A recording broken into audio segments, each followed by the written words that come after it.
on the win. Oh, they jump back in. That is a massive roar. Copenhagen Wolves lock H2K up. Forgiven melts Vandam. Inhibitor goes down. SK Gaming pick up the first win. And Unicorns turn to the Inhibitor turret. Oh, that's a great start by Cambo shot.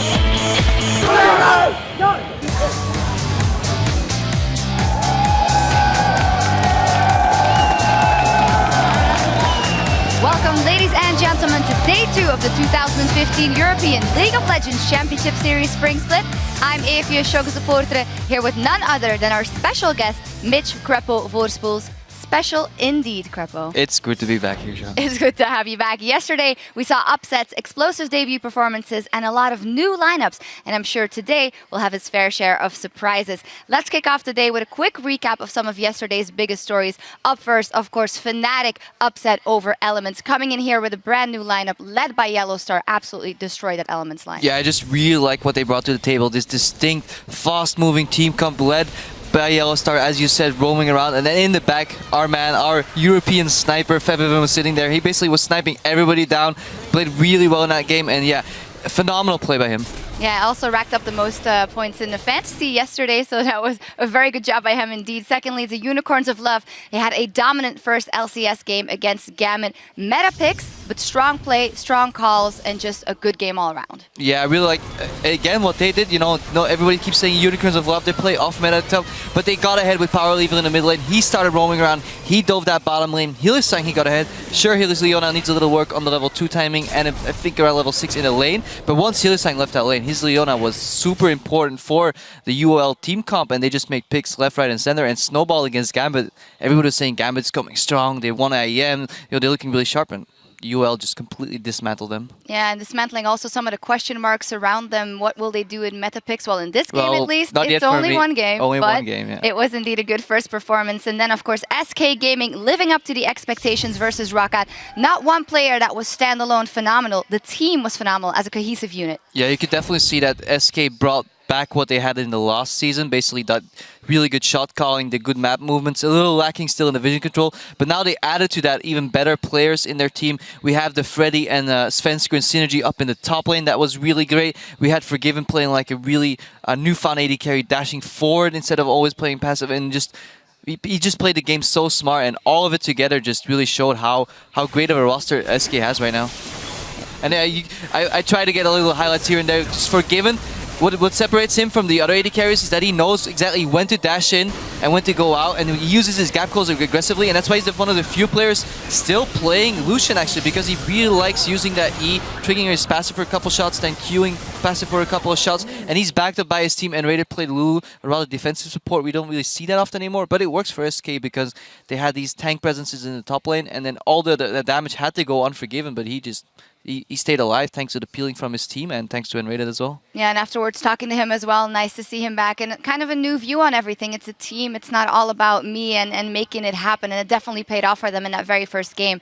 And now let's take a look at a day 1 game that had you turning to Twitter. Here was your most talked about LCS big play. It comes to us from the Unicorns of Love versus Gambit match and features Cabochard with a flash ult on Cassiopeia from @CrummyPants. Cabochard's flash Cassiopeia ult was a bright moment in an otherwise dominant game from the Unicorns of Love. This was your most talked about big play. Killed by Chachi, and Unicorns turn to the Inhibitor turret. Oh, that's a great start by Cabochard in conjunction with collateral damage. Now let's look at Cabochard here, and it's engaged together with Edward coming in. Is it actually an ulti flash? It is, beautiful. So he starts the animation from his ulti, and then he flashes after, so there's no reaction time for Unicorns of Love. See, and there goes the Fishy with actually what I was going to say as my point. You really have to highlight that he starts the animation of the ulti, then flashes, and you can compare it to Charm Flash from Ahri, the old hook flashes from Thresh, and it's really smart that he knows his champion in and out already, and you saw that's where Gambit's Wombo combo was, you know, that's what they wanted. They wanted to get the Cassiopeia ulti, layer the Tibbers on top, but the UL was just smarter than them. They never let them get to that point and just absolutely decimated them every time somebody tried to step forward, and Gambit, they were lacking a tank presence, and I really hope they fix that. But speaking of taking down tanks, though, I had one highlight and one LCS big play. It isn't all that fancy, but it came out of the Fnatic match against Elements, and it just shows how well they're playing together. If you can get that clip on the screen right now, you can already see it. So basically, Elements, they're sieging down a tier 1 tower, and you think it's going down, but if you roll the clip, you see the teleport coming in. Look how none of the members of Fnatic get in danger of dying, but they see C chain perfectly. So they get Lissandra W, Lissandra ulti, and he's stunned. Wicked wants to go out, but look at the bottom right, Febiven's coming in, and that's why Wicked turns around, because he had nowhere else to go anymore. He was essentially zoned. If he walks back, Febiven will finish him off. So he had only one choice, put a little damage down, but die anyways. And that tower was seemingly going down, was another objective trade for Elements, but Fnatic just came into that moment the exact right timing. They didn't overextend at all, and they changed their CC perfectly, even though they have multiple languages in that team, even though the communication isn't all that perfect, and they only have been playing for such a short time with each other. I really like what they brought to the table. Very impressive straight off the bat. Remember to share your favorite plays with us today by tweeting at LOL Esports and using that hashtag LCS Big Plays. Now, before we get into today's matches, let's take a look at the table after day 1 of the season. 5 teams are tied at the top of the standings with a win apiece, while the other 5 are locked up at the bottom. Of course, that will all change today as we start things off with MeetYourMakers versus SK Gaming. Later on, Roccat will take on Gambit. And to wrap up the day, we have the hotly anticipated matchup between the Unicorns of Love and our summer split champions Elements. And that is going to be a firecracker to kick things, or to end things tonight. I'll definitely be watching that match. You have to. I'm kind of rooting for both Unicorns of Love because I really like what they bring to the table, as well as Elements. Like, I've played with all these guys before, so I really hope they can pick it back up. Because for them to go 0-2, yes, sure, they did that last season, but I kind of wish they had a better start to this season. But they still became European champions, though. Yeah, even while losing. But let's make them European champions with winning at the start. All right, if you want to study up on the new teams, rosters, and players, or catch up on competitive play from around the world, head over to lolesports.com. And while you're there, you can also head over to fantasy.lolesports.com, where it's not too late to create your own LCS dream team. Now, Crepo, do you have any fantasy sleepers up your sleeve? Well, ever since my favorite support player, Crepo, is no longer in the LCS, I kind of lost interest into fantasy Shedding league. one single tear. So I don't play fantasy anymore. You know, this my tiny violin. Okay. You've heard our thoughts on the season opener, and now we want to hear from you. Jump on Twitter and tell us which player impressed you the most on day 1 and why. Well, I keep hyping and talking about Unicorns of Love, but Power of Evil, even on the nerfed Syndra, he did a fantastic job once again. Yeah, I think if we start highlighting players, we can look at the role. You have Febiven in the mid lane there. Absolutely. I liked Reignover, the way he uses Rengar. I liked the way Yellowstar was roaming around. So it's really hard to pick out one player, so I'll just pick out one team. I was just really happy with Fnatic. All right, be sure to tweet at LOL Esports with the hashtag LCS, and we'll discuss some of your responses later in the show. And as we continue to celebrate the start of the 2015 season, you can still earn a Challenger Ari skin code if we read your tweet on air today. And now it's time to take a look at our first match of the day as MeetYourMakers face off against SK Gaming. SK, they had a very strong showing yesterday versus Roccat, while MeetYourMakers had quite the opposite experience, and we gotta say SK is a favorite coming into this one. Yeah, they're definitely looking strong. Even before the results for yesterday, we would have said SK is favorite, and the style or the grandeur with SK winning and the way MOM lost just showed like even a bigger discrepancy. This game should be incredibly one-sided for SK Gaming. Let's start off by taking a look at the lineup for MeetYourMakers. In the top lane, it's Mimer in the jungle, Horo, Mr. Riles on AD, and on support, Nisbet. And then, of course, coming in for Corey, Blizzard in the mid lane.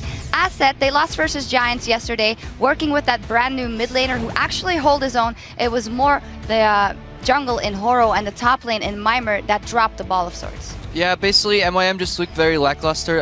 Bot lane didn't get anything done. They played this passive sustain. Then in mid lane, Blizzard was trying to get something done. He made that flash play with the charm flash, essentially ended up missing, but at least he was trying. But in the end, he let Pepinero roam up top, and that started the snowball of the Jax Renekton matchup, which was the crux of that the entire match was dominated by Jax winning against the Renekton, and Horo at that point he couldn't do anything anymore. He couldn't fix any of the problems they had, and at that point it was just a timer until they lost. Yeah, Mr. Riles was saying in the interview here that he was hopeful that he actually enjoyed playing with Horo a lot, and he was putting out an influence in scrims at least, so we'll see how that translates later on. And turning to the red side of the rift, we have SK Gaming in the top lane, Freddy122 in the jungle, Svenskeren in the mid lane, Fox at AD, Forgiven Grey, and at support and Rated. Yeah, the crowd is definitely clapping for them already. Their first day 1 win versus Roccat was very, very convincing. Not one standout performance. They moved as a cohesive unit and just got the job done. Yeah, and they have the synergy as a team, but then even in between the individual players, there's great synergy. When we had Forgiven on the desk, he kept talking about how Sven and Freddy work together as a team, and we highlighted this clip yesterday, but we can highlight it again today just to show how strong Freddy was when he got ganked on that Gnar. I think if we can get that clip on the screen right now, we can show you. He basically got cornered by the members of Rocket. He should have died there, and he ended up surviving by hopping over the wall, and that was just really impressive. Yeah, here it is. I finally called up the right replay. Basically, what happens here is Rocket should kill him. Freddy should die. They didn't space out their CC at all. They held the kick. Freddy hops over the wall, survives, predicts the kick, gets kicked out. In return comes Svensker, and he came all the way from his own jungle. He basically turns that around in the kill, and they end up baiting an overpower for another 1-for-1 with an extra assist on Freddy. And then, yeah, Freddy starts rolling. He is this big, massive tank presence. Next to him, Svensker, another tank presence. That allows for Gaven to just play in between those lines of the offense. And then if something goes wrong, and Raided's there with the Lulu to basically buff him up a little more HP. And SK played it out beautifully. Surprisingly, how well they rotate with so little vision is actually quite remarkable. So massive props for SK, what they brought to the table yesterday. Really hope for a repeat this game. Also, a luxury if we talk about this SK lineup and the way they played, that we don't even have to mention Fox yet. He was playing solid and doing what he has to do, but that's still something they have in their back pocket to pull out. Yeah, they basically tried to shut down Fox by camping him. He survived, and he did great as well. And it's actually good for him because he's newer to the LCS. If he can be the quiet guy in the background and start shining in weeks 2 and 3, that would be a lot better for him. But he definitely didn't make any major mistakes. And we just have to stress, SK worked as a unit, and that's really good to see because you saw the value of team play even in Fnatic. People that are working together, they basically, the sum of the parts becomes greater than the parts individually themselves, and it's really nice to see that come out of the European teams already. You have such a way with words. I practiced that, actually. Not gonna lie. The teams are just about ready for Champ Select, so let's send it over to the caster desk. Thank you very much, Sharks. My name is Trevor Quickshot Henry, here with the ever-resolute Martin Deficio Lunga. It is time to kick off the day as MeetYourMakers will be taking on SK Gaming. Yeah, and I think Crepo said it on the analyst desk here. SK Gaming coming in as a big favorite for this matchup. MYM, impossible situation. New mid laner the day before LCS even starts. Already had to replace your support and jungler. Communication problems, synergy, everything. It's not looking too good here for MYM. I do like the fact that Crepo was giving Bleezer some praise. His Ari, he did try to make plays. It wasn't a desperate situation. We need to see a little bit more of those confident plays paying off. But they're going to need more than that against SK, who were just so coordinated and so together yesterday. MOM has to win the early game in this match, otherwise they're going to get out-rotated, they're going to get outplayed by SK Gaming. So aggressive plays in the early game, try and run maybe a bit of a pick comp here and punish the lack of vision from SK. That could be the chance for MOM. Turn it into a solo queue game. Don't try and play on SK's level. Now, we'll have to see if that works out, because when Maima was playing Renekton yesterday, it was quite shocking. The reason I bring that up, Maima had a bad game on Renekton. It was actually banned against SK yesterday, along with Azir. It was Roccat that banned those two off, so we'll have to see if we get some more interesting picks and bans, because they also, SK Gaming first picked Kassadin, which caught us by surprise, but it ended up paying off. Yeah, so SK Gaming actually banned Zed just so they could first pick the Kassadin here, avoid that matchup in the mid lane. And I think there was a reason behind it, but Gnar should be a ban against Freddy. You don't want to get this guy Gnar. Don't ban Renekton. Well, we'll find out what the teams decide. We are into picks and bans here for day 2 in the spring split. Zia, again, taken off the table. That's 6 for 6 as far as Rek'Sai is concerned. And MeetYourMakers taking Caitlyn away for Forgiven. Okay. Even though he played Lucian yesterday. Martin, you were talking about fast push comps. Caitlyn could be one of the champions that could do that if SK were thinking about. Yeah, and SK did show us yesterday how lane swapping early on and fast pushing down the first tower in the top lane was a very good tactic from them, then swapping down to the bottom lane after.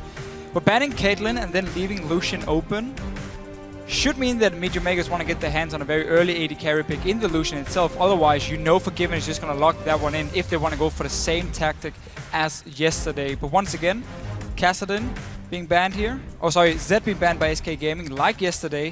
And Kassadin for MeetYourMakers, it could signal they want LeBlanc in the mid lane and kind of want to dodge around this LeBlanc-Kassadin matchup we saw yesterday that go horribly wrong for Rocket. And with the LeBlanc taken off the table, that whole train of thought is now down. The next question is... That's exactly the reason for the ban here from SK. Knowing, okay, Belisa can lock in LeBlanc, we won't have the Kassadin to counter-pick it, so we're just going to ban it. It does mean, however, now it's left open, and MeetYourMakers are not going to give it to Freddy. Well, the question is, what do SK value higher? You know, Lissandra's available, Janna's available. All picks that we saw lots during the course of yesterday, as is Jarvan. Na has been with Jarvan all 3 times we saw it yesterday. Getting Jarvan here is important. Yeah, I'm not surprised to see SK think about that. No, played it yesterday as well, and Svenskeren showed some very good moves. As always, whenever he's playing an aggressive early jungler, we know he will gank a lot. And obviously getting Graves kind of again makes the Caitlyn ban pretty much useless against SK, because Graves is still considered one of the best AD carries, and Forgiven can play very aggressive in the laning phase on it as well. So we'll see how he controls himself. Those is next to insta-locks as far as MeetYourMakers are concerned. Their lanes are shaping up already. Mobility, pick, and a nice tank from Na. You can see Yamato Cannon there in the background, who is the coach, going to be deciding who their support and jungler will be later on. Yeah, so Blizzard gets Ahri again, like he played yesterday, where he did try again to make some flashy plays. He lost the laning phase to Pepinero, however, and couldn't actually stop Pepinero from roaming around and killing his poor little top laner in the last game. But getting the Sivir somewhat explains the Caitlyn ban then, as Caitlyn is a counter in lane to her, but Graves is... It's not exactly a lot easier for Sivir to deal with. It becomes a bit of a farm lane for her. She has to stay back and play very passive, but all the kill potential is on the side of Graves and SK Gaming. Well, we'll see how SK decide to handle themselves. They've got so much damage to play with and lock up. Jarvan, Cassiopeia, Lissandra and Graves. Gonna look to see who their final support will be, if it's gonna be Lulu like we did see from yesterday or not. No traditional frontline. It didn't work for Gambit, but SK demonstrated a higher level of play. We'll see what they can do with the similar champs. I think Jarvan is okay as a front line in itself here. We could see Enred try and pick up a Leona if he wants to join in terms of engaging and being the tank for the team, but actually Jarvan should be enough for SK Gaming, because they have so much damage, burst damage coming in from Lissandra and Graves combined with, of course, the Cassiopeia, which is actually still a flex pick. We don't really know who's going mid or top between these two picks here, depending on what SK has actually been practicing. And we'll see what they decide to lock in. MeetYourMakers have rounded out their team composition. Horo is going to be using Lee Sin in the jungle, as opposed to that Olaf we saw yesterday. And Janna making it all the way down to the second last pick. Janna's sort of first pick priority, or at least has been on 421 for most of the Korean League from LCK. This time around, it will be in Nisbet's hands. Yeah, so MYM on their side, you have a lot of pick potential through Lee Sin and then Ahri coming in as well. So good 2v2 skirmish and Sivir with her ulti. So you have actually a fairly strong team fight. But on the side of SK Gaming, you have great engage from Lissandra and Jarvan. You have again so much burst. Even the Lulu support is going to make your Jarvan even more tanky, even harder to kill when he's the guy engaging. So I feel like there's so many tools for SK to play these fights and avoid basically getting picked off by MYM. And we'll see if SK can control the game. So we are going to see that Lulu support once more. We'll see whether or not Enrated can dictate the tempo. On the side of MeetYourMakers, they've got their mobility. They've got a fairly good early to mid power spike, and I feel like they're going to need to play much more aggressively than yesterday, and Mima cannot afford the same mistakes if they want any chance. Again, MYM, they need to win the early to mid game, not even just because of their comp, but just because SK Gaming will outplay them in the late game. So we have to see aggressive plays from Horo on this Lee Sin, no Olaf this time around, and just try and get some kills on Blizzard or Mima, in the top lane, the two solo laners. Sivir Janna is a bit tough to set it up for Horo against a Lulu and a Graves. It's a kind of risky lane to go all in against, but solo laners, it's where your focus should be. Cassiopeia is a very, very easy target to gank. Go for her. Well, we'll see if they can make it work. We did see the coaches there just shaking hands as they exited the stage. Here's, of course, Yamato Cannon for MYM and Inner Flame for SK Gaming. Coaches involved in those picks and bans. And we do have the team comps ready for you. Guys, jump onto Twitter. Tell us who you think is going to win this matchup by tweeting to us at LOL Esports. Use that hashtag MYMWin or the hashtag SKWin. You can see the skins and you can see the team comps. And we'll see. We know the crowd was supporting SK Gaming earlier. We heard them cheering and chanting for the home team. We're about to load up onto the Rift. It is MeetYourMakers taking on SK Gaming. The first match here of day 2. Let's see if we have any early game shenanigans going on. Yeah, let's see how MYM wants to play the fights here. You can't really engage just head first onto SK when they have the Cassiopeia in the mid lane with her ulti, Lulu as well for disengage, meaning MYM is going to have to look for these picks on flanks around. Vision control is going to be very important, which is a thing SK Gaming is terrible at. They don't buy any wards outside of a side stone and whatever trinket they're sitting on. So that could be the opening also for MYM. Well, let's hope they can upgrade their trinkets and they can get use of the modified timers. 1-0 in rated. Oh, Forgiven. Oi! Hey, is this advantage SK? He's going to put some damage down, but at the end of the day, nothing really gained from the trade. We did notice again, though, here in 5.1, the ward, when you place it, actually takes longer before it goes into stealth and you can't kill it anymore. So it gives a little bit of extra time for the AD carry to finish it out. Actually, why Mr. Rales could kill the ward placed by Forgiven.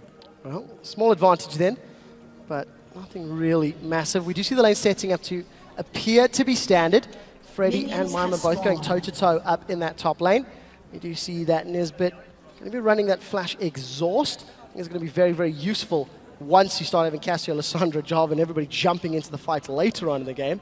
But for the time being, just head-to-head matches, and we'll see who's going to come out ahead. Forgiven. Crepa was talking about just how aggressive he is with those gap closers. Graves, another champion that he can play aggressively with. So SK actually wanted to go and try and stop a potential jungle start from NYM, but they decided not to do anything and just stay in the lane. So very, very standard start here for both of them. Just some early trading onto Mr. Rales. Well, going to play aggressively from the get-go. And rated on that Lulu. We talked about this yesterday, how Lulu in lane, yourself and Crepa are both not particularly impressed. And look at the trading, back and forth. Janna taking way more damage than I think Nisbet was anticipating. And they're still going at it, Officio. We'll see how this is going to lead to control. Because now Nisbet is in trouble. Glitterlance connects. And look at that damage. Yeah, and you see a problem from MWM's bottom lane here. They don't really communicate or synergize in terms of who they want to trade on. It simply meant once Mr. Rales was standing in the front, Nisbet would back away, and then it would kind of switch around. So SK could focus 2 members on one target, while MWM just had to try and hit whoever was near them, and therefore lose out on the trade. And obviously Lulu has quite some decent auto tag damage with her passive in the early game. And Cassiopeia against an Ari matchup, that's heavily in favor of Cassiopeia early on in terms of the pushing and trading. Well, it definitely seems to be paying off that way.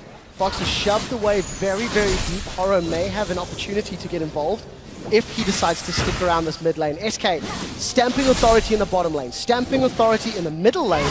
We'll need to keep an eye on Freddy and see if he can get some control in this top lane. Mima is also being shoved back. Horo's going to have a lot of work to do because all 3 lanes are being shoved in. Yeah, he has to look towards this mid lane here, especially when Cassiopeia is pushing all the way to town. She's an immobile champion.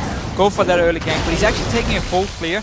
He's not going back to base after doing 3 camps like we saw yesterday, and you then upgrade to Stalker's Blade or the Trailblazer, whatever you want, on the Lee Sin to get that gold boost, the 30 extra gold from camps. Instead he's just doing a full clear and then going for the recall. So losing out a little bit of gold here.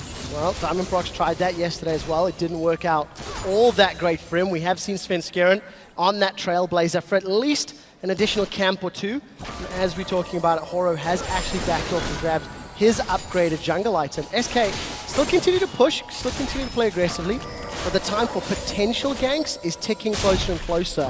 So we'll need to see if SK either places wards or backsaw. Graves is so strong in these trades against the Sivir. She won't be able to do anything. Oh, every time. There's no spell shield. Mr. Roll's in trouble. He does get taken down. Enrated and Forgiven flash in for the first blood, and Forgiven does it again. Every single trade from the start of this lane has gone in favor of SK Gaming, and it was just a matter of time before they could try and finish off either Rales or Nisbet here. First spot early on. Sadly went to Enrated, but you'll take it because you killed the enemy to carry it that early. Such great play from Forgiven and Enrated, all stemming from those very early trades. Open that opportunity, and now Horo is going to look for a first potential gank. At the moment, it's just going to counter jungle.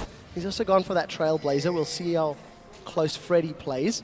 Sven's also sticking around in the mid lane. If you take a look, Blizz has come back into lane. There's no flash on Blizzard, so and his wave is pushed up. Such a bad situation for him when you're sitting with no flash and your wave is pushing towards the enemy tower. This is trouble. The slide, the glide, Blizzard sent flying, ignites, burning, poisons, ticking. Fox gets another kill for SK Gaming. Just the worst situation because you have to get your jungle there to push out the wave, otherwise you will get ganked by something like a Jarvan. Terrible start for MYM, losing 2 kills in the laning phase, which we talked about they had to win to actually do anything against SK Gaming. 5 minutes into the game, and MYM are nearly 2,000 gold down from SK. It is a terrible, terrible start. Double the CS advantage in the mid lane for Fox. 12 CS advantage for Forgiven. Mima this time round is holding even in this top lane. But unfortunately, the rest of the team may just be too heavy to carry if this trend continues. Yeah, Freddy's fine just sitting and farming and pushing out the wave here. He's gonna make plays with his teleport anyway. Doesn't have to actually kill Mima one-on-one, especially not when your mid and bottom lane is doing so well. And Forgiven double longsword early, so it looks like he wants to go for a brutalizer and really snowball his lead. Well, we'll see how quickly he can get to that item spike, but more importantly, how he's going to take advantage with this Lulu. And Fisher, I have to ask, yesterday we were saying how Lulu could get out-traded by the likes of a Janna in the long run. Doesn't seem to be the case for the moment. Well, it works when you add in a Graves against the Sivir in this situation. With his passive and early game damage, he will win those trades. Svenskeren onto Horo. Horo's in trouble. Svenskeren's going in, continues to land auto attack after auto attack, but Horo can't even control his own jungle. And this is what you can do so early when your mid and bottom lane is just winning and pushing up all the time. Your jungler just walks straight into the enemy jungle, plays all the deep wards, take the small fights because you know your backup is coming way before the other teams. Well, definitely works out in Svenskeren's favor. SK continue to accelerate control. Fox is just disregarding the minion wave, and look at that damage from Twin Fang. Spamming Twin Fang, land one poison and the trade is heavily in your favor. Well, definitely working out for Fox thus far. He continues to keep control. Look at the presence here from Svenskeren on the sidelines. He's going to go, oh, that's a flash engage from Fox. They do take down Blizzard. Now Svenskeren is taking some turret damage. Horo's trying to chase down for a apply kill. Fox can jump in and throw some poison down. Not going to be needed. And we do see Svenskeren and Fox backing away. Horo, oh, he's landed the second wave! He's got Svenskeren, but is Horo going to give up his life? Fox is looking for, that's a flash from Horo. Poison's not going to tick. First kill on the board for MYM. A nice little reply here, getting a kill on Svenskeren. Took a greedy route back towards the mid lane. Still though, your Ahri has now died twice. She's sitting on 27 CS, and she's your newest member to the team. Not exactly feeling too comfortable on the stage. Definitely not after that start. No, definitely not indeed. Svenskeren with some very, very good ganks to the mid lane. That was an aggressive dive. I mean, Fox went for the flash petrifying gaze. But it's such a good setup because, again, you have all the wards placed in the enemy jungle, so it's actually yours now. You control 3 parts of the jungle on the entire map. So you can go for these aggressive dives here. Okay, in the very end, Horo managed to pick up a kill, but Svenskeren didn't have to run through the mid lane. You could have just walked straight out the river. We'll see how that comes into effect. So there's been a second flash that we haven't caught on camera. Mr. Rawls burned his flash. And you can see it's on cooldown, so he needs to be very, very careful. And Forgiven and Enrata try to jump in. And remember, Blizzard came back to that mid lane. He also didn't have flash for the very first time that Svenskeren came around to set up that gank. So MYM are just being bullied around. And SK, 2 games in a row now, yesterday and today, are just really, really stepping up in the laning phase. And just great play. It's what we talked about yesterday, how they've made some very good upgrades to the lineup, making them a lot stronger in the laning phase, while the shot calling is the same from before. Candypan and Jesus didn't do a major part of the shot calling from SK, so that's the same. You just have stronger laners, better carries all in all, so whoever gets ahead in the lane can just win the game for you. Definitely a change in style for SK, I think, to compare to last year. You mean not losing early? Pretty much. But also, if you take note really quickly, Horo has changed his jungle item. So he has gone from that Trailblazer to the Stalker's Blade, the Chilling Smite. And we'll see if he can make use of it, because this is going to be a 2v2 in the top lane Deficio. It looks like Freddy is going to go for the fight. Mima, he hops, he crunches. Glacial Tomb's out, Cataclysm's down. Everybody's involved. Nice setup. Dragon's Rage kick goes backwards. Now Freddy will fall immediately after. 2 kills for MYM. Mima and Horo doing work. Don't mess with the Mega Gnar here. Mima set it up perfectly. Was just baiting around. Horo joined in. No wards from SK on the top side, so they didn't see him come, and just take the 2v2 fight with the Mega Gnar. Beautiful setup again. Notice how Horo unspotted. Then Mima goes in, and Svenskeren is now caught behind enemy lines. He has to go for the engage, and this one goes in favor of MYM. So very, very well executed fight. That Goomba Stomp from Mega Gnar doing a lot of work. We did see SK taking the tower on the bottom. Looks like MYM should be able to secure the tower on the top, so that will at least keep that global gold as close as it can be for MeetYourMakers. And if they can actually stop SK from running straight to the dragon here, then it's going to be a big win for MYM. But Enrated already moved into jungle here, setting up some wards to see what's going on, and Svenskeren is pinging on the dragon. So we'll see how quickly SK can start this one off. It doesn't look like MYM are anywhere nearby, so first dragon of the game should go uncontested to SK Gaming. They're just going to get some control of the objective. at that very, very small damage boost. We do see an upgrade enchantment here for Horo. He's gone for Warriors. Hex Drinker and Giant's Belt sitting with Mima. And BF Swords now picked up for both of the AD carries. So sort of standard itemization going through. However, for the first time that we've seen a Cassio, it's a Rod of Ages start as opposed to the tier that we did see during the course of yesterday, Fisher. Okay, again, I feel like it's because he got such a good start in the laning phase, so he just wants some more instant power. Instead of getting that tier, he has to stack up through the mid game. Get your Rod of Ages so early. 10 minutes from now, it's going to be fully stacked, and he's just going to become stronger and stronger, and not waiting on this tier, which still is not slow to stack up, but it takes more time. Well, we'll see how effectively Fox can make use of those stats. If you take a look Also at make the him a bit CS, more tanky, actually, so that works out, seeing as you mentioned, they're only running with Jarvan as like the front line here. If the rest of you can take at least a few hits before you end up dying, that works out well. really wanted that Krug. That was a collateral damage, and he didn't actually secure it if I was reading that one correctly. But take a look at the CS differences. Plus 25 for Fox in the mid lane, and plus 35 for Forgiven in the bottom lane. That is a whole lot of gold that SK is playing with just from CSing alone. 1,000 for the AD carries, 1,200 for the mid laners. That could become very, very difficult to deal with. However, Mima does have a small advantage over Freddy for the moment. Yeah, Mima is going in there, which is now the standard EU Gnar build, where you actually get Hex Drinker first against double AP. Not 100% sure what I think about it. It's not a bad item at all, but just going full tank, especially when you get a kill early on in the lane, I think it's better, because it just makes you so much stronger in the team fights. And he's going probably towards the Warmonk's armor here as his second item, so just getting that flat HP against both the physical damage from the likes of Forgiven and of course the magic from the two soul lanes. We'll see how Mima decides to itemize in a few minutes' time.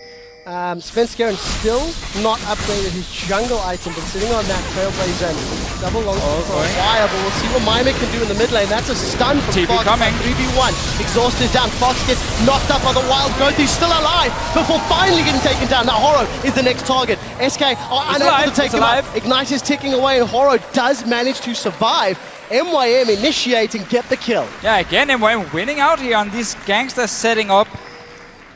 Did take a little while before they actually got the kill, but small win once again for MYM and Nisbet. Ooh, Nisbet just a little out of position. Could probably have waited to see if Svensson actually wanted to ulti before he flashed away, but playing it very, very safe. So second death of the game for Svenskeren there. MYM, they won the top lane 2v2. They just had a very strong engage in the middle lane. They got Freddy's teleport, and they got themselves a kill. They're definitely not out of this yet, but the public opinion is that they are out of this. 80% to 20% in favor of SK Gaming. I do like how Horo has been a lot more active here in the early game from MYM compared to yesterday when he was playing the Olaf and just actually sat back and farmed until he realized, okay, my lanes have lost and the game is now over. Pretty much 10, 12 minutes into it. But on this Lee Sin, he's been part of every single kill. He's been there for counter ganks every single time as well, and actually beating out Svenskeren. Really using the early power from Lee Sin and the chilling smite, of course, from his Stalker's Blade. Yeah, working out in Horo's favor. We do see the Warrior enchantment picked up for Svenskeren. Forgiven finally completed that Brutalizer. Grabbed himself a pickaxe. The addition. Going to be working towards that Infinity Edge. Keep in mind, SK got the first dragon. It was around 4 or so minutes ago, so that should be up in the not too distant future. And we'll see if they're going to get position. Horo has got the scent of Sven. Doesn't have much support. This could go not horribly wrong, but look at the damage onto Svenskeren. That chilling smite in full burst is very scary. Yeah, Warrior Enchant has been actually a very good thing for Lee Sin, meaning he just get one damage item in the start from his jungle, or the jungle enchant, and then just go full tank from there. And you can still do, as we just saw here, quite a lot of damage in the early games. Svenskeren, of course, has no tank stats just yet. But SK Gaming, with this early lead they have, normally we would see a team go back and buy like 3 or 4 pink wards very early and just try to completely push the enemy team out of the map and just take full control of everything. SK is not a team doing it. Once again, they have 1 pink ward on the map. The rest, nah, just get items. Don't really need to deny any vision. We just keep playing like we've done beforehand. And that actually meant that MYM could come back through 2 counter ganks now where there was no wards from SK to spot what was actually going on and how many members from MYM was nearby. So we'll take a look at that mini-map in a moment and see how SK are playing the vision game. Just a couple of defensive wards near the dragon for SK Gaming. However, MeetYourMakers, we've got a couple of deep wards, both the top and the bottom half of the map. It's not exactly great coverage, but Dragon is still a minute away. We'll see what they decide to do. SK Gaming still holding to a very small goal lead. So we need to see how well they can coordinate around this Dragon. Forgiven's up top. Nobody else is putting pressure on that Dragon objective just yet. No, and SK likes to do this. Once they've taken the bottom tower, they send in raided on Lulu with his AD carry to the top side and just start pushing it in. But they will have to go down towards this Dragon here as it is about to spawn. But MYM, because Graves and Lulu was sitting top, is actually able to go in here and place a lot of wards around it. Move your Ahri in there now. Wait for someone to face check, land the charm, burst that target down, and take the Dragon. Should be the call for MYM now. Please, I need to get out of this mid lane as soon as it's cleared and get in here, stopping SK from just getting control of themselves. Sadly, Deficio, I don't think that's going to be the case. It looks like SK have made it into the river. Well, what's the point then? Available. We don't know. We'll have to figure it out because MYM are starting to group, but the vision is slowly being cleared out. That looked like Enrated used his lens to clear out near the blue buff. And Dragon Control kind of still with MYM because they have pushed SK behind the mid turrets.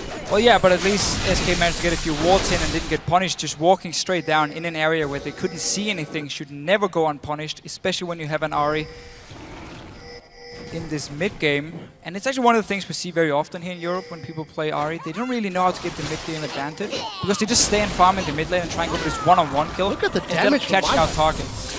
Really chunking down Freddy, forcing him away. But now they're out of position. SK are going to get some damage on the mid turret. It looks like these teams are more focused on the Dragon. That was a flash. Chilling Smite?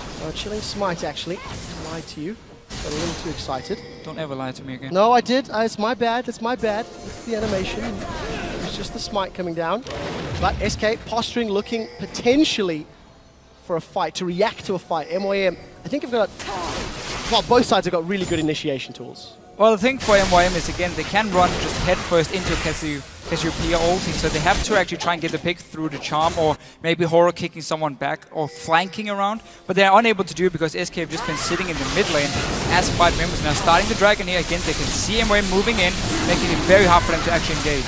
Climate does not have access to Gnar. Sonic Wave, just give it up. Connect too late, but there goes the Glacial Path. Freddy is initiated. They've locked down Nisbet, and he gets knocked up by Svenskeren. The slam dunk from the Cataclysm locks him out as Mima is zoned away from the rest of the fight. SK get the Dragon, get the kill, and they get out cleanly. It's too easy for SK here. They can just walk in and do whatever they want. There's no response from MYM. They're not using the wards they've placed, not using the champions they have here. So Dragon for SK, back to defend your mid lane, didn't even lose a tower.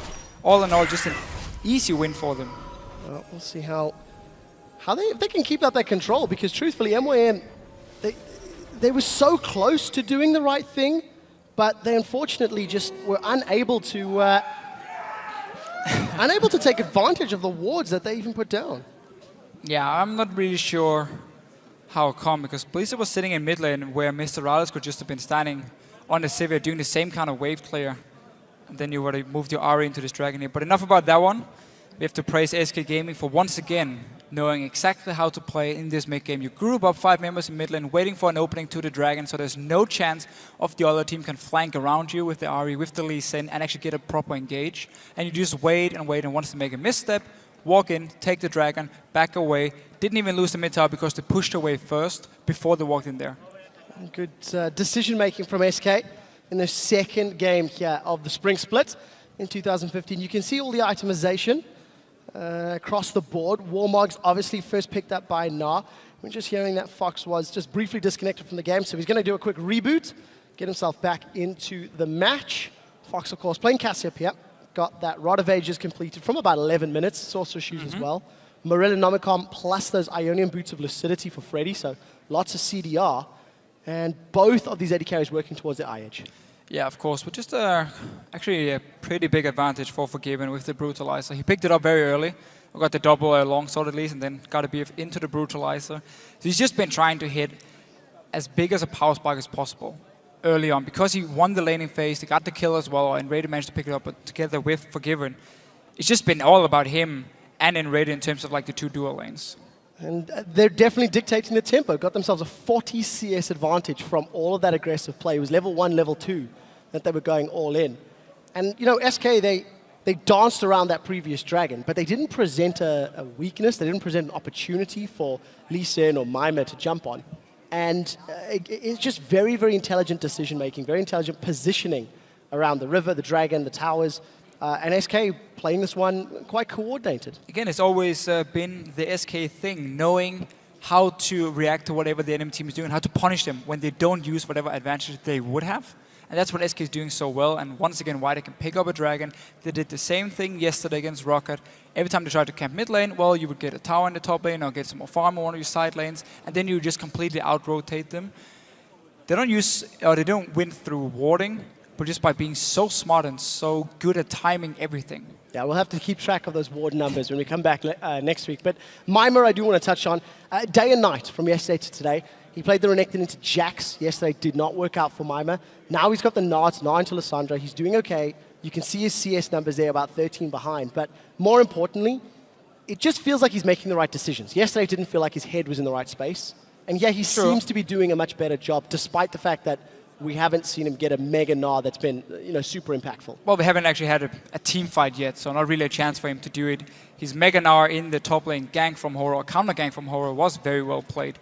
But no, yeah, that's actually unfair because he roamed middle as well. So, very true. Yeah. So he's actually been part of a few of the kills, but very different game for him. Yeah. Yesterday on Renekton, he tried to play aggressive into the Jax. He misplayed it quite a bit, actually, fell behind, and then Pepinero came up, killed him. Then Rytel came up and killed him.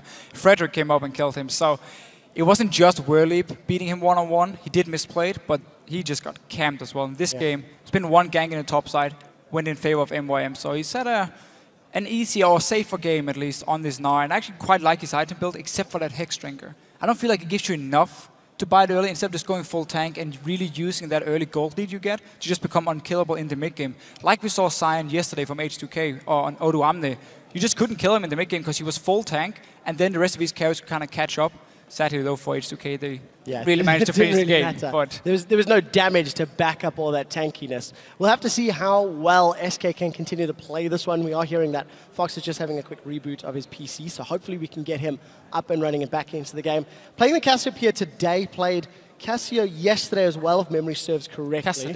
Kassadin. Almost the same. Sorry. And then, of course, it was...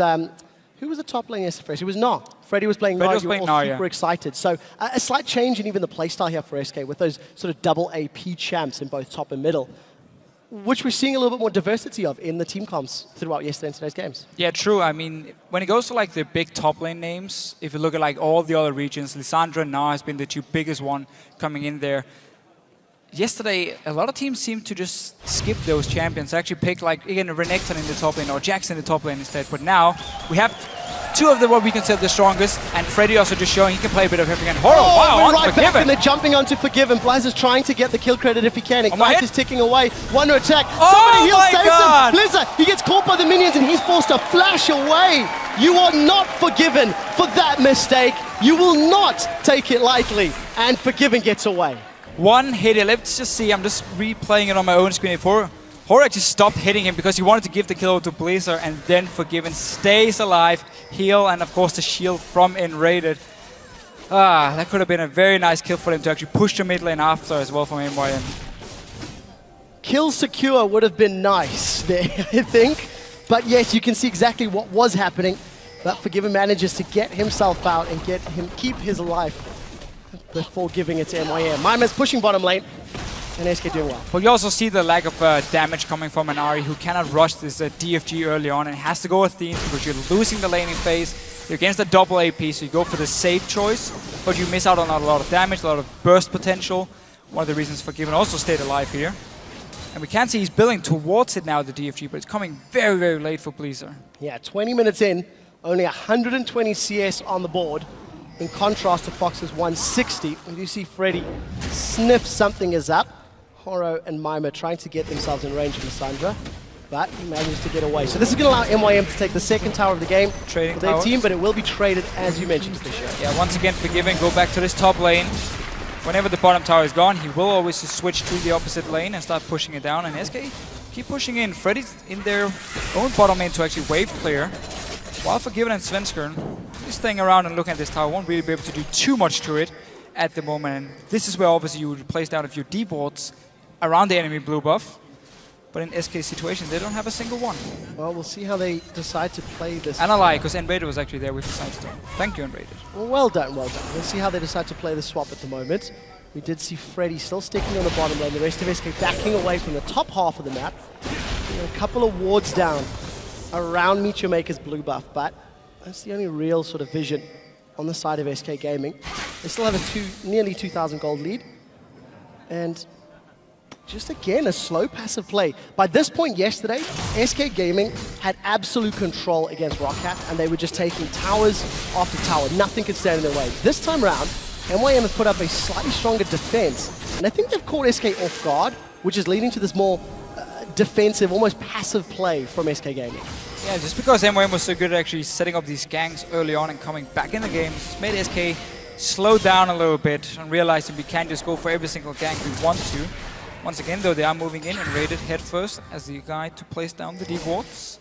Setting up for Dragon, which won't be up for a few minutes. So actually just trying to contest a bit of vision from MYM and not really looking for too much. Just waiting, and remember, you have a Cassiopeia who is going to scale into this late game and become absolutely insane. Yeah, we saw that yesterday from the Copenhagen Wolves. 100 AP over. And soaring, being able to tear through H2K's tank line.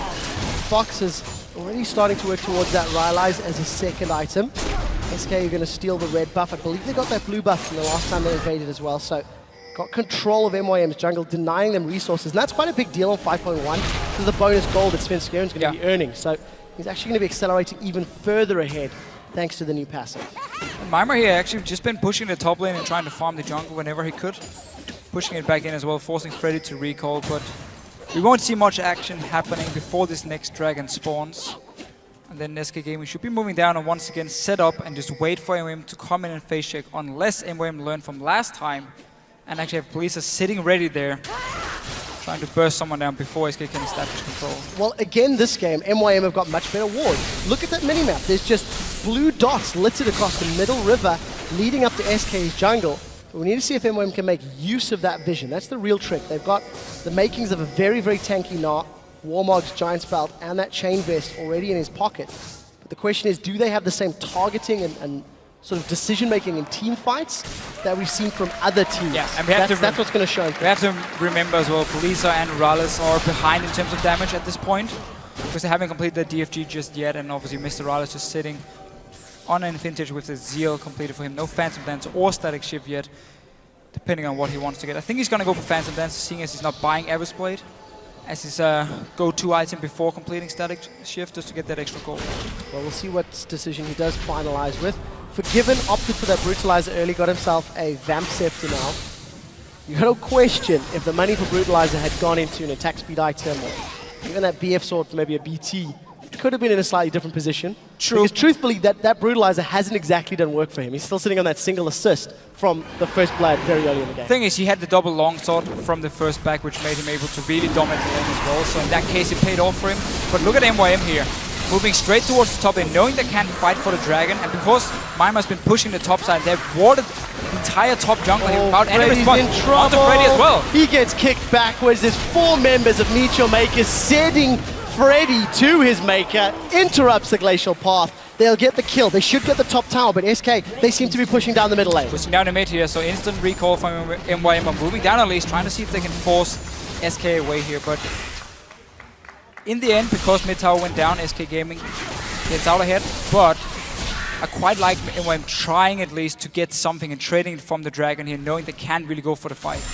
Trying to recall who it was yesterday. It might have been Unlimited saying you can give up 4 dragons as long as you take objectives in reply. As long as you can get a gold lead or stay relevant in gold. It's the 5th dragon that's the really, really impactful one. And MYM doing the best that they can in that scenario. They're still only 1,500 gold down. And they've been that for 20 minutes. So at least they're holding SK at arm's reach. They're not giving them more ground than SK's trying to take. No, they've been doing a good job, but SK is happy just sitting and farming. That's why they don't force any team fights. That's why they're just waiting for dragons to spawn. They have 3 dragons already to 0 from MYM. So you now have the ticking time bomb. We know MYM within the next 2 dragons has to go for a fight. Otherwise, 5 dragons for SK Gaming, and they're just going to run down and basically destroy you in your own base. MYM are going to have a difficult time picking that fight. Because SK has not presented an opportunity. And if you go to that second dragon... They actually did. As we talked didn't about. pull the trigger. Yeah. Exactly. MYM had the chance that put 5-6 walls around the dragon and then just leaves them. But the irony is, despite the fact SK was in the position, that's more of a misplay for MYM, really, not taking advantage of the vision. Well, where would you put it on? The onus on SK for being there in the first place, or on MYM for not? I mean, I feel like it's a misplay from MYM. It's good they put up all the wards, but if you don't use them, well, what's the point really? Because SK just ran in, waited till the wards disappeared, and just took the dragon anyway. So it's just MYM not really knowing how to play with Blazer on this Ahri here, and probably not feeling confident enough really trying to make some of these plays, because again, you have completely new mid lane, and Nisbet and Horror as well, fairly new members for them. It's not an easy situation when you have barely had any practice, if you even had just one scrim with your new guy. Oh, that's true. That is true. Blizzard's doing the best he can in the scenario, still falling behind in CS, got that DFG completed. Sun 5K picked up for Mima, so even more tankiness. We do see the Negatron Cloak and Giant Spell to Horror's pocket. Makings of Randuin's Omen for Svenska, and Hourglass completed for free. So a lot of big item pickups and that Phantom Dancer for Mr. Rolls. So we've seen less Phantom Dancer than I was expecting on 5.1. But of course it is only a very, very small number of games. And MYM, again, they've got vision superiority. They get more wards down in the sort of river to dragon area. However, the Baron is covered from SK. So priorities are quite clear for both of these teams at the moment.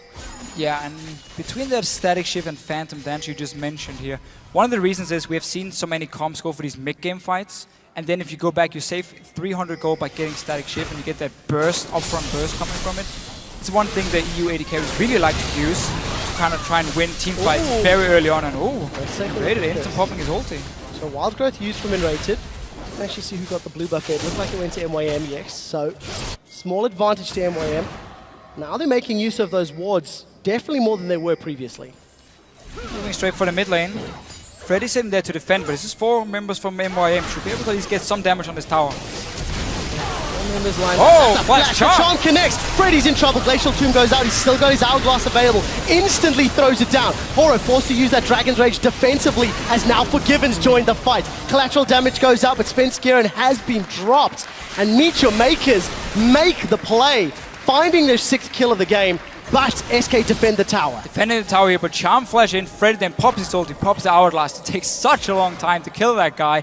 Actually stays alive. Svenskeren once again, the guy who ends up dying every single time SK fights. Svenskeren dies. So MeetYourMakers showing they've got the ability to make plays. Blizzard again with the Flash Charm. Oh, Nisbet in close. A little close to danger there. But yeah, the Flash Charm from Blizzard in comparison to yesterday, this time hitting, finding its target. He's got the burst from that DFG, and he had the support from the rest of his team. Let's see if it's actually Charm Flash from him again. It is not. He just flashes Charms in, and Freddy instantly pops his ulti. Hourglass followed up, and then Svenska, because of the ulti from Nisbet, gets knocked away here. Ends up just being all alone and dying, and the rest of SK Gaming not getting time to actually pick up any kills. So a nice little play by MYM. Sadly for them, didn't actually get the tower yet, and they really want to get that global goal. Yeah, if you're SK, that's not the end of the world, giving up a kill, because they still held the tower. They still hold the dragon.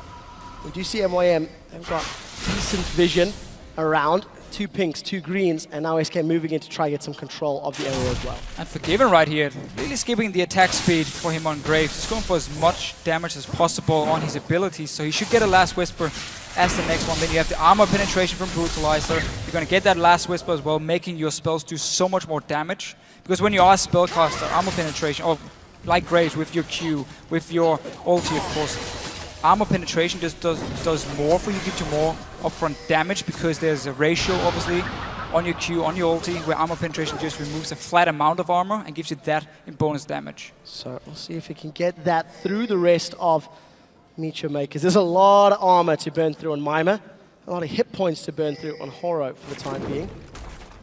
Dragon is respawned, and again, SK Gaming have just got control. Straight for this Baron. Do they have their AD carry? He's late to the party. Mr. Rolls is not around. The rest of SK are healing. Dragon has been secured, but Freddy and Enrated are trying to set up. The charm doesn't connect. Wild Growth goes up. Enrated is the first victim of the fight. Mime is about to go Mega Gnar. He does crunch down. Look at the Cataclysm in the background. Svenskeren gets booted to safety. Freddy is still alive. He stays alive. They've managed to take down Fox, so that's a 1-for-2 trade. But Dragon was picked up by SK. That was Dragon number 4, and no Baron for MYM. Yeah, SK just sent 2 guys over to stop the Baron here. MYM backed away from it, but took the fight. getting the mid tower as well here. Still 4 dragons for SK, so the next one in 6 minutes is going to be so important. They can't be allowed to get it. MYM has to take control of that. And minions may be able to take that tower down in the bottom lane. There are so many ranged minions. Oh, Rallis is running. Hammered down. We'll see how quickly they can melt that tower. Oh, got it. That's it. So they trade tower for tower. SK gets the dragon. They do give up some kills. This is actually promising for MYM. At the very least, they are winning some of their engages. They are initiating relatively well. But they have no room for error now. With 1 dragon remaining before SK gets all, double all the bonuses, MYM have to fight the next dragon. They have 5 minutes to figure out how, where, and when. Yeah, that's not exactly going to be easy for them. I quite like they're trying to trade for the Baron here. See if you could pick it up. But as soon as they saw 2 guys, and Raider was one of them and Freddy the other one, they just backed away because they took quite a lot of damage from it already here. And it was a bit of a risky one, of course, but I mean, you had to do it. Because again, you're just giving up these dragons and you need to take something elsewhere for MYM, because time is running out. MYM have kept themselves relevant in gold. At the very least, they are still so close. But that's still dispatched, though. I mean, the thing is, as long as you're fairly even in terms of kills and towers, you will be even in gold. Because you don't get that global gold from Dragon anymore. And that's why items, again, are fairly even, and also why these team fights can still go in both favor here. It's basically just all about the Baron and the Dragon. So, Baron, you do see the crab picked up by MYM.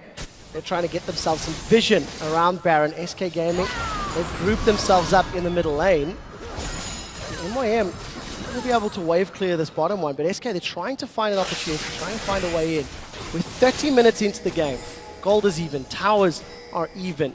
It's a few kills advantage to MYM.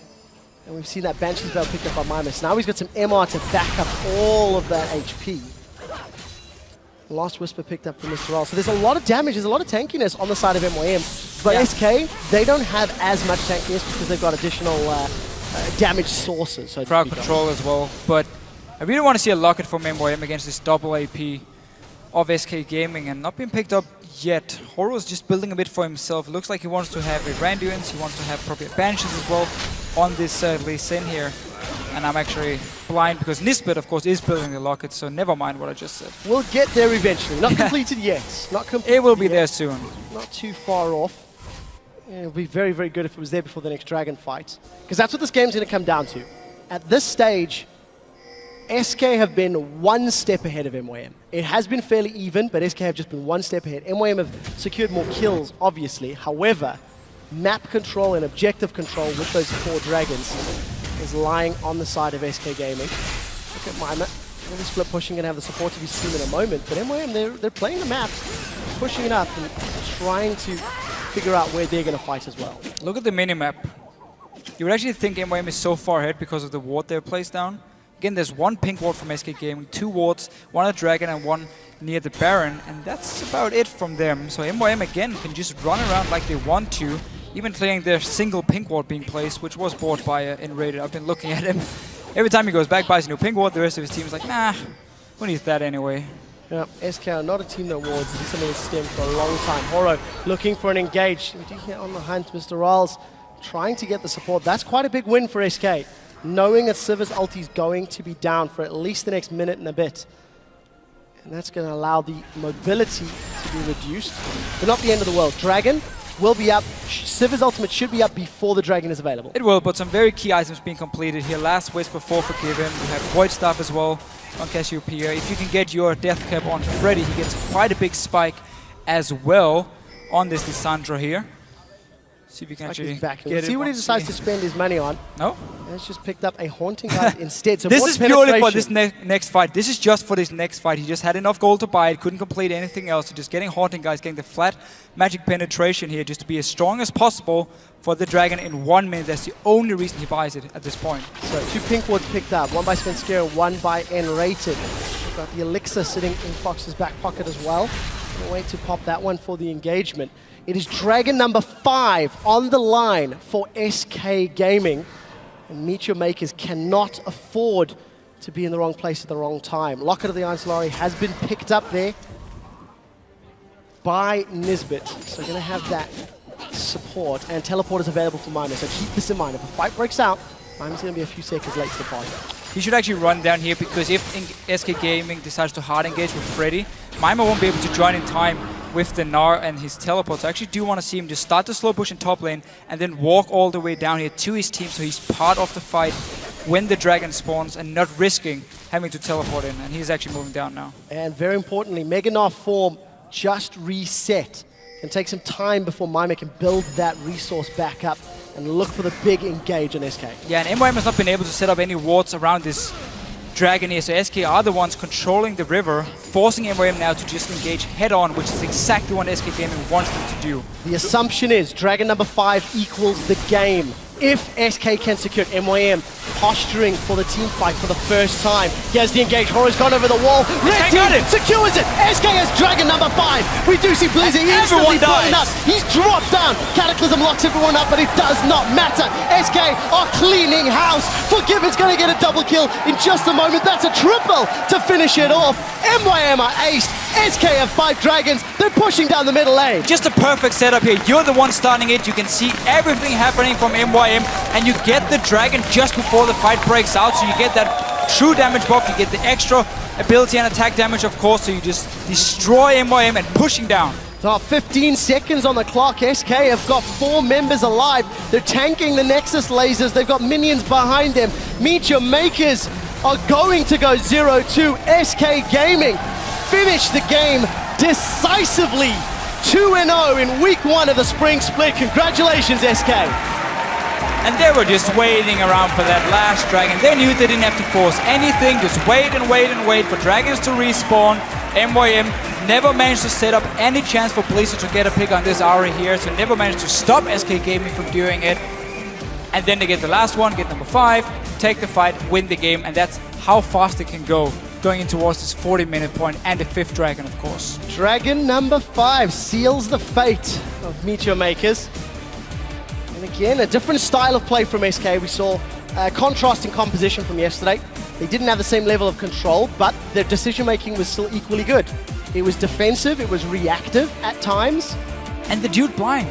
That's the insane thing. They don't put down any wards, they don't see what any team is moving, except for just around one objective they know they want to take, the dragon in this example here. So they're able to defend and often out-rotate the enemy team just by looking at minion waves, looking at where they expect them to be, and move around it and constantly pressure multiple lanes, pick up the kills early on as well. Yes, they got punished a little bit by MeetYourMakers when it comes to like the early ganks. Svensson died a few times when he tried to go in, but Hori was there to counter-gank it. But otherwise, I mean, SK are just such a smart team. They can just do so much more if they actually want to buy wards. Well, we'll have to keep track of those ward numbers as the games continue to get played out. What we'll do is we'll contrast them to the other teams that are playing. Pink ward sport by Freddy, Svensson, and so on. 0, 0, 0, 0, 0. I think Svensson bought one. I'm going to call you on that Maybe one. one, but that was a misclick. He wanted a green ward. It was a misclick, according to Defisho. We'll have to get the investigators on Primetime League to look into that one and look at it, because it was the same last year. I distinctly remember going into Gamescom and talking about it. I know it's a broken record. It's kind of a bit boring, yeah, but it is the thing about SK. It is the case. Everything else is so good. Like, they're doing everything perfectly, except for that one thing. We expected SK to do well in the Spring Split, looking at Fox, looking at Forgiven, and sort of evaluating what they brought to the team in comparison to Chezz's and Candy Panda. And I think they are actually exceeding the expectations. You know, yesterday there was absolute control. Today was defensive. Yes, it was against MeetYourMakers, who are playing with a substitute, of course. But their team fighting was good. The decision-making was good. Objective control, especially the Dragon, perfect. I mean, it was perfect. Sure. 5 for 5, and they win the game within a minute of securing the objective. So, well played to SK. Yeah, again, they control the game. No rush, not taking any chances. Letting MeetYourMakers just walk around the map a little bit, and then you finish it with the Dragon. So, not a whole lot more to say about the game here, but for MeetYourMakers, obviously, we have to see if they want to play with Blizzard next week, because he is a sub. He's just subbing in for this week here. They didn't have any replacement otherwise for Corey, who decided to leave the team. You kind of have to forget this week, because coming into it, you had zero expectations, because you know we're playing with subs, new lineup, everything. Forget it. Forget the results. Look at the games, of course. What could we have done different? Yeah. And then improve on that for next week. But don't even think about you lost 2 games. So 2-0 for SK Gaming.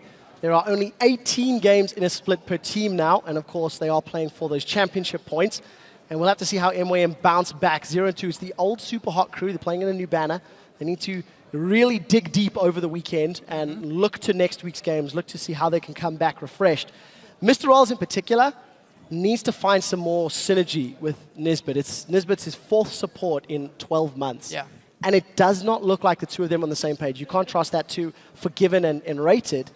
And the laning phase, it was day and night. Yeah, very, very big difference for sure. But it is so hard for him because he is a good AD carry, but you're constantly just switching out these supports and making it impossible for him to actually set up a proper lane. Well, we'll have to see how he handles himself next week. For now, let's check in with the analyst desk where Shox is standing by with a member of SK Gaming for an inside look at their match. Thank you very much, Quickshot. I'm joined by SK Support and Rated after that 5-dragon game over MeetYourMakers. Congratulations, Chris, first off. Tell me about the beginning of the game and the level of aggressiveness. Was that the champion combo, or was that your inherent aggressiveness you've got with Forgiven now? I think we just managed to pick a comp we felt really comfortable with, and that's just kind of what we played out. We're playing on a level where we both feel like we can aggress people and get advantage with it, and as long as we play that out properly and have a controlled aggression, I think that we can gain a lot of advantages with that on bot lane. Yeah, going back to the early level, like 1, 2, and 3 trading on bot lane, we could see every time you guys traded together. It was always 2 against 1, mostly on Mr. Rawless, and it felt like MYM's bot lane was kind of like disgruntled, like they weren't trading together. At one point, Nisbeth would walk up, start shield trading alone, then Rawless got caught. Is that a way you guys perceived the game as well? Did it feel like you were more in sync? And why do you think that is? How did you train to get so in sync with Forgiven?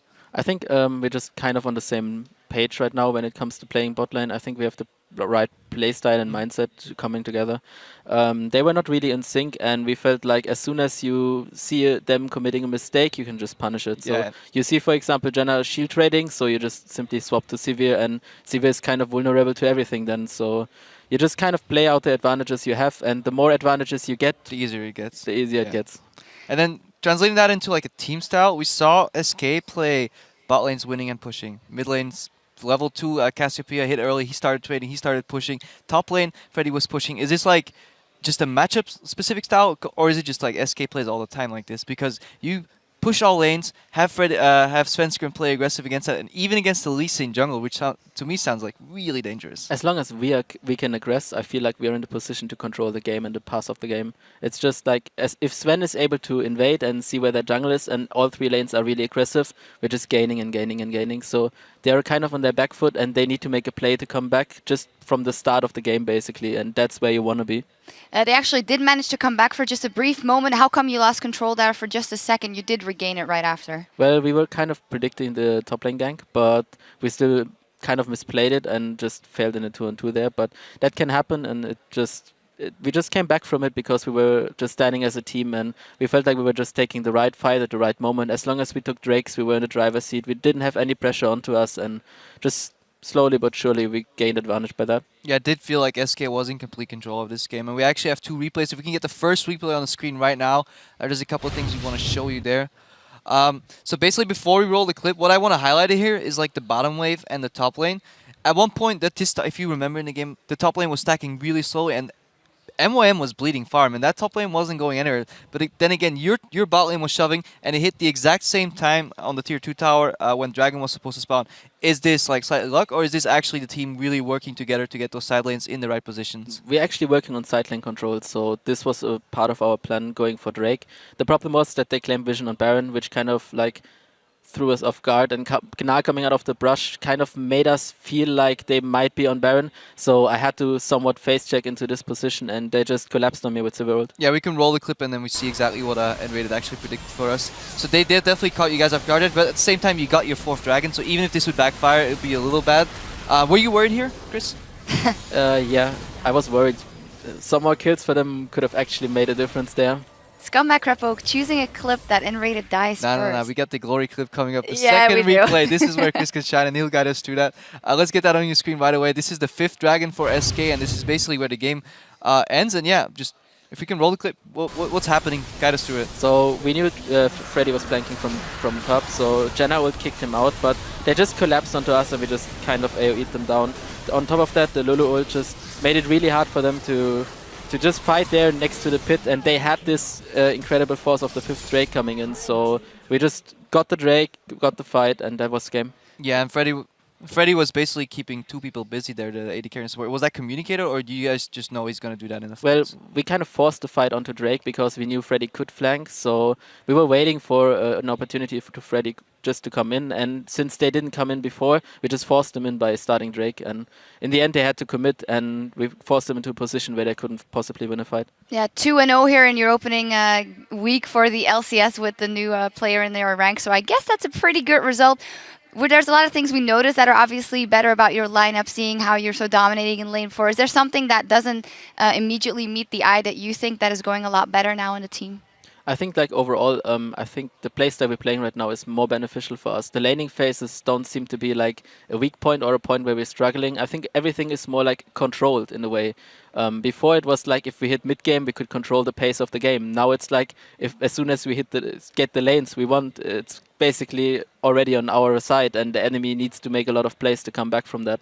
I feel like everything is going for us, and the only thing we need to do is build up a bit more synergy, communicate a bit better, and I think everything's going our way. And tell your soul winners to buy some more wards. Yeah. Maybe like that. That depends. I think it all depends on the play style and the way you have to play. And right now it's going good, so let's just keep up like that. Yeah, keep your head. A fantastic result here in your very first 2 LCS games. Congratulations, N-Rated. Thanks for joining us. We have to take a quick break, but we'll be back in 3.5 as Giants Gaming take on the Copenhagen Wolves. Don't go anywhere. Time to kick off the day as MeetYourMakers will be taking on SK Gaming. It looks like Freddy is going to go for the fight. Mima, he hops, he crunches. Glacial Doom's out, Cataclysm's down. Everybody's involved. Nice setup. Dragon's Rage kick goes backwards. See what Mima can do in the mid lane. That's a stun from TP Fox. coming. 3v1. Exhaust is down. Fox gets knocked up by the Wild Growth. He's still alive before finally getting taken down. Wild Growth goes up, and Rage is the first victim of the fight. Mima's about to go Mega Gnar. He does crunch down. Look at the Cataclysm in the background. Svenskjæren gets booted to safety. SK has Dragon number 5. We do see Blizzy instantly blown up. He's dropped down. Cataclysm locks everyone up, but it does not matter. SK are cleaning house.